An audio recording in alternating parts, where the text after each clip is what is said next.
Hi everyone, welcome to GS world express. अगर जिंदगी एक यूनिवर्सिटी होती तो इसका इंपॉर्टेंट सब्जेक्ट क्या होता? Relationships, self control, peace of mind, success या खुद को समझना। और अगर आपको मिल जाए एक लाइव पीएचडी का सिलेबस, वो भी बुक्स के जरिए, तो कैसा हो? Welcome to the ultimate guide, top 10 books, your syllabus for a life PhD. ये सिर्फ बुक्स का लिस्ट नहीं है, ये एक इमोशनल, मेंटल और स्पिरिचुअल ग्रेजुएशन कोर्स है जहाँ प्रोफेसर है जिंदगी खुद। चाहे आप कंफ्यूज्ड हो, लॉस्ट हो या जस्ट ग्रो करना चाहते हो, इन बुक्स में है वो आंसर जो स्कूल्स ने कभी नहीं दिए और दुनिया ने छुपा लिए। तो रेडी हो जाओ एक ऐसे जर्नी के लिए जो आपका माइंडसेट बदल देगी और आपको बनाएगी इमोशनली स्ट्रांग, मेंटली वाइज और स्पिरिचुअली पीसफुल। अगर आप मुझे रेगुलरली फॉलो करते हो तो आपने देखा होगा मैं अपना वीडियो छोटा रखता हूं क्योंकि I believe focus on content, not on unnecessary information. Simply बोलो तो सीधी बात, नो बकवास। तो चलिए वीडियो को शुरू करते हैं। हमारे लिस्ट का पहला बुक है the over story by Richard Powers. ये बुक 9 लोगों की कहानियां बताती है, सब अलग अलग बैकग्राउंड से, लेकिन एक चीज कॉमन है, उनका कनेक्शन पेड़ों डेट इज ट्रीज के साथ। शॉर्ट में बोलूं तो एक लड़की जिसके घर के पीछे सबसे पुराना वॉलनट ट्रीज होता है, एक साइंटिस्ट जो रिसर्च के दौरान डिस्कवर करता है कि ट्रीज आपस में बात करते हैं, एक सोल्जर जिसका जिंदगी का एम नेचर को प्रोटेक्ट करना बन जाता है। इन सब की कहानियां शुरू में लगती है डिस्कनेक्टेड, पर जैसे जैसे आप किताब में डीप जाते हो आप समझने लगते हो नेचर एक इनविजिबल नेटवर्क जैसा है और हम सब उसी का पार्ट है।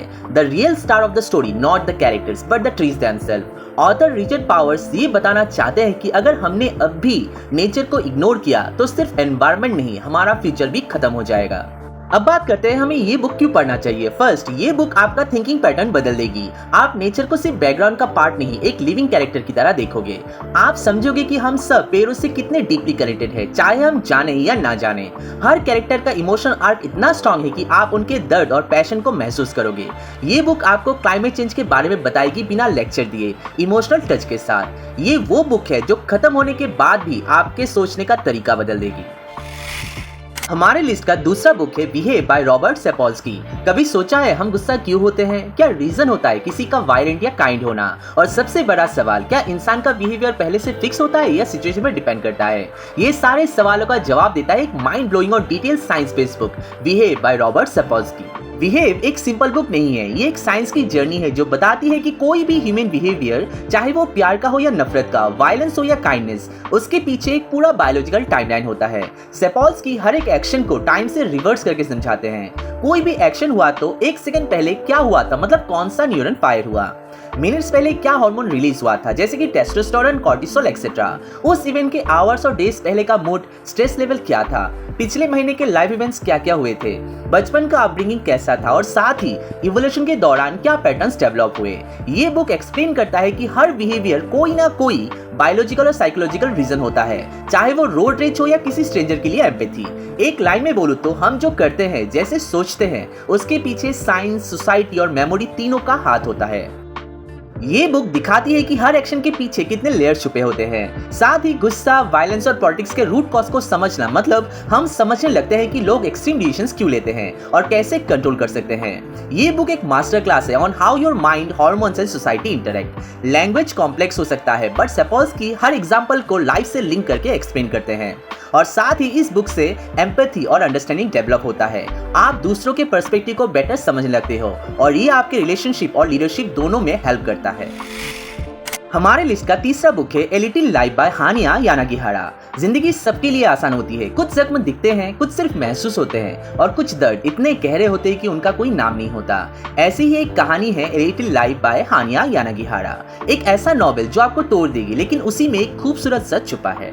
ए लिटिल लाइफ 4 दोस्तों की कहानी है, जूड, विलियम, जेवी एंड मैल्कॉम। वो लोग न्यूयॉर्क सिटी में रहते हैं और अपना करियर बिल्ड कर रहे होते हैं, पर इस स्टोरी का सेंटर है जूड सैन फ्रांसिस, एक इंटेलिजेंट लेकिन इमोशनली ब्रोकन इंसान जिसका पास्ट में इतना ट्रॉमा है कि वो कभी भी ओपनली उसके बारे में बात नहीं करता। वो सक्सेसफुल है, लॉयर है, पर अंदर उसके दर्द का समुद्र छुपा होता है। जूड का past, abusive, self harm, trust issues, ये सब उसके करंट लाइफ को भी अफेक्ट करता है और उसके आसपास के लोग, स्पेशली विलियम, उसका सपोर्ट सिस्टम बनने की कोशिश करता है। लेकिन क्या किसी और का प्यार एक इंसान के पुराने जख्मों को हील कर सकता है? ये एक नोवेल एक इमोशनली रोलर कोस्टर है। दोस्ती, ट्रॉमा, प्यार, डिप्रेशन और जीने की कोशिश, सब कुछ इसमें है। ये बुक दिखाती है कि कुछ लोग सिर्फ सरवाइव करते हैं, लीव नहीं। आपको जूट का दर्द फील होगा जैसा आप उसके साथ हो। विलियम और जूट के बीच का बॉन्ड आपको रुला भी सकता है और हील भी कर सकता है। ट्रॉमा, सेल्फ हार्म, डिप्रेशन सब रॉ फॉर्म में दिखाया गया है, बिना फिल्टर के। यानागिहारा का राइटिंग स्टाइल इतना इंटेंस है कि पेजेस आपके दिल में छप जाता है। और लास्ट में वार्निंग, ये बुक हर किसी के लिए नहीं है। इमोशनली हैवी है लेकिन अनफॉरगेटेबल भी। हमारे लिस्ट का चौथा बुक है the art of happiness by Dalai Lama and Harvard Cutler. खुशी हम सब चाहते हैं, लेकिन सच कहूँ तो ज्यादा लोग कंफ्यूज है कि असली हैप्पीनेस मिलती कैसे है, पैसे से, रिलेशनशिप से या साइलेंस में। आज हम बात करने वाले हैं एक ऐसे बुक की जो हैप्पीनेस को एक साइंस नहीं, एक आर्ट के रूप में समझाता है। इस बुक में दलाई लामा के स्पिरिचुअल विजडम को डॉक्टर कटलर के साइकोलॉजिकल इंसाइट के साथ कंबाइन किया गया है।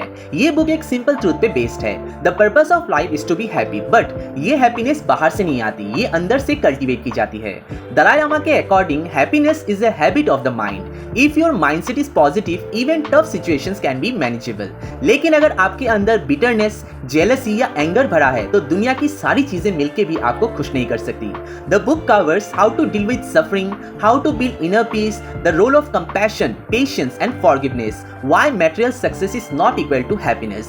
Dalai Lama repeatedly says, train your mind. जैसे जिम से बॉडी बनती है वैसे ही मेडिटेशन और इंट्रोस्पेक्शन से इनर स्ट्रेंथ और पीस आता है।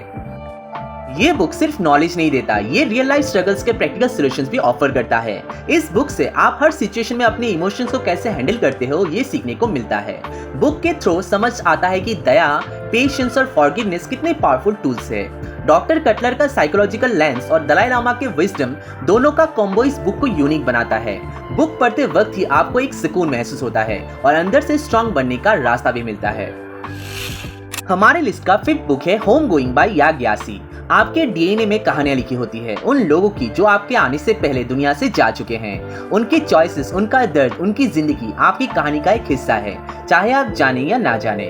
होम गोइंग एक ऐसा बुक है, एक ऐसा जनरेशन सागा जो आपको अफ्रीका से अमेरिका, स्लेवरी से फ्रीडम और दर्द से हीलिंग तक ले जाएगी। होम गोइंग दो बहनों की कहानी से शुरू होती है, इफिया एंड इसी। एक ही माँ से पैदा हुए लेकिन अलग अलग जिंदगियों में चली जाती है। इफिया घाना में एक ब्रिटिश ऑफिसर से शादी करती है, इसी को स्लेव बनाकर अमेरिका भेज दिया जाता है।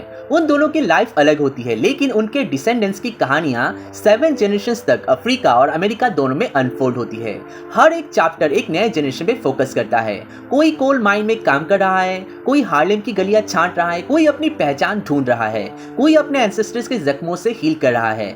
या ग्यासी ब्रिलियंटली दिखाती है कि स्लेवरी, कॉलोनियलिज्म, रेसिज्म, आइडेंटिटी का असर सिर्फ एक जनरेशन पे नहीं पूरी लीनेज पे होता है। It's not just a novel, it's a history written in the language of emotion. ये बुक बताता है कि हम अपने एंसेस्टर्स के डिसीजन, स्ट्रगल्स और ड्रीम्स का रिजल्ट है। होम गोइंग आपको घाना के ट्राइबल कल्चर से ले जाता है अमेरिकन स्लेवरी और सिविल राइट्स मूवमेंट तक। कितना कुछ सिर्फ एक जनरेशन में नहीं बदलता, जख्म विरासत में मिलता है। एक एक सेंटेंस दिल को छू जाता है। आप कैरेक्टर्स के साथ जीते हो, रोते हो और सीखते हो। ये था part 1 of this book series. मिलते हैं अगले वीडियो में, तब तक के लिए स्टे हंग्री, स्टे फुलिश। जय हिंद।